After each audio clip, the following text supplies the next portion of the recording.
এক মুরব্বীকে বলছিলাম, চাচা বলেন তো সুবহানা রাব্বিয়াল আ'লা এইটা সিজদার তাসবিহের অর্থ কি? কয় বাবা সিজদার তাসবিহ যে এটাই তো প্রথম জানলাম।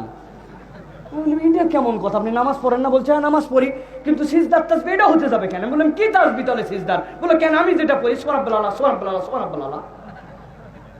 উনি জানেই না সুবহানা রাব্বিয়াল আ'লা এইটা সিজদার তাসবিহ, উনি জানে সুবহানাল্লাহ সুবহানাল্লাহ সুবহানাল্লাহ। এই জন্যই তো বলি এত টপাটপ সিজদা মারে কেমনে। একটা লোক সিজদায় গেছে সুবহান রাব্বিয়াল আ'লা সুবহান রাব্বিয়াল আ'লা সুবহান রাব্বিয়াল আ'লা, যদি ঠিক মতো বলে তো লাগবে কমসে কম 5 সেকেন্ড, ঠিক কিনা? কিন্তু ওই লোক দেখি 2 সেকেন্ডে ফ্রাশ করে মারি দেয়। কেমনে? পরে দেখলাম মারার সিস্টেম হচ্ছে 2 সেকেন্ডও লাগে না। এটা ব্যাপার হলো। এই যে নামাজ আমরা পড়ছি ভাই, এই নামাজ ঠিক করার দরকার আছে না ভাই? নামাজে দোয়া তাসবিহ গুলা ঠিকঠাক মতো পড়ার দরকার আছে না ভাই?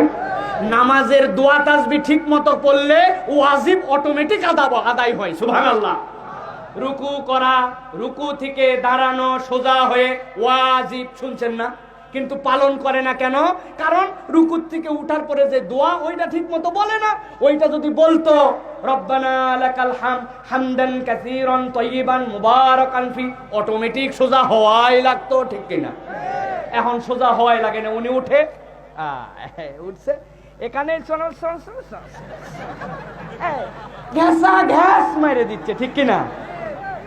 অর্থ সিধা হওয়াই লাগেনি। এখানে যাতে যাতেই তো 3 বার শেষ। এরকম করে নামাজ পড়লে হবে? ঠিক করবেন নামাজ।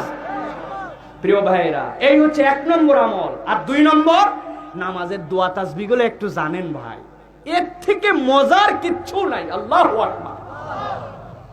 কি বলেন? দাঁড়াই গেছে, আল্লাহ তোমার সানা করলাম, তোমার প্রশংসা করছি, সুবহানাকাল্লাহুম্মা বিহামদিকা তাবারাকা ইসমুকা তাআলা জাদ্দুকা। এরপরে সূরা ফাতিহা পড়ছি আল্লাহ তোমার জন্য। এরপরে একটা সূরা মিলাইছি, আল্লাহ আমি মানুষ, তুমি আমাকে একটা প্রাণী করছো, যেই মানুষটাই একমাত্র 2 পায়ের উপরে ভর দিয়ে দাঁড়াইতে পারে। কিন্তু আল্লাহ তোমার নামাজে দাঁড়াই আমি পূর্ণাঙ্গ তোমার বান্দার প্রমাণ দিতে চাই। আল্লাহ আমার মন ভরে নাই। এখন পৃথিবীর যত প্রাণীকুল যারা রুকুর হালাতে আছে, আমি এখন প্রাণীদের মতো রুকুতে চলে গেলাম। বান্দা মাজা সোজা করে রুকুতে চলে গেছে সব প্রাণীদের মতো। যাওয়ার পরে কি পড়তেছে? সুবহানা রাব্বিয়াল আযীম। আমি যখন পৃথিবীর প্রাণীদের মতো বাহিমাতুল আনামদের মতো, তখন বলতেছি মহাপবিত্রতা আজিম আমার রবের। এরপরে উঠে দাঁড়াইছে, দাঁড়ানোর পরে বলছে আল্লাহ এতক্ষণ রুকুতে ছিলাম আমার মন ভরে নাই, এতক্ষণ দাঁড়াইছিলাম আমার মন ভরে নাই। বান্দা আল্লাহর কাছে যখন উপস্থাপন করে, বান্দা উঠে দাঁড়ায় যখন একটা কথা বলতে বলতে সামি আল্লাহ লিমান হামিদা, এই কথাটা বান্দার নয়, এটা আল্লাহর কথা। বান্দা বলছে এতক্ষণ বান্দা তুই ঠিক বলিস ভুল বলিস, চেষ্টা যা করছিস, আমি আল্লাহ বললাম সামি আল্লাহু লিমান হামিদা, যে তার রবের প্রশংসা করে, তোর আল্লাহ বধির নয়, এতক্ষণ পর্যন্ত তোর সব কিছুই আল্লাহ শুনেছে। আমার আল্লাহর উত্তর শুনে বান্দা খুশি হয়ে গেছে। রব্বানা লাকাল হামদান কাসীরান তাইয়িবান মুবারাকান ফি। আবার বান্দা সোজা হয়েছে, আল্লাহ আমার মন ভরে নাই। তোমার দেখানো পদ্ধতিতে পৃথিবীর যত সরীসৃপ যারা মুখের ভরে পেটের ভরে দুনিয়ার বুকে চলে, আমি এখন তাদের হালতে চলে গেলাম। মানুষ ছিল প্রথমে, এরপরে আসলো বাহিমাতুল আনাম, এখন চলে গেল সরীসৃপ, ওই সাপ, ওই টিকটিকি, ওই যেইগুলা বুক দিয়ে চলে মুখ দিয়ে চলে, তাদের মতো আমার আর অস্তিত্ব নাই। আমি সিজদায় চলে গেলাম।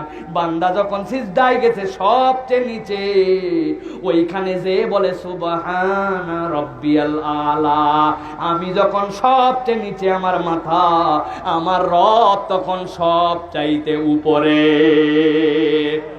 এইভাবে যদি বুঝে বুঝে নামাজগুলো আল্লাহর কাছে পড়ি, আল্লাহর কাছে যে দেখতে পাবো যে আমাদের অ্যাকাউন্টে কিছু জড়ো হয়েছে। পারবো তো ইনশাআল্লাহ? পারবো ইনশাআল্লাহ।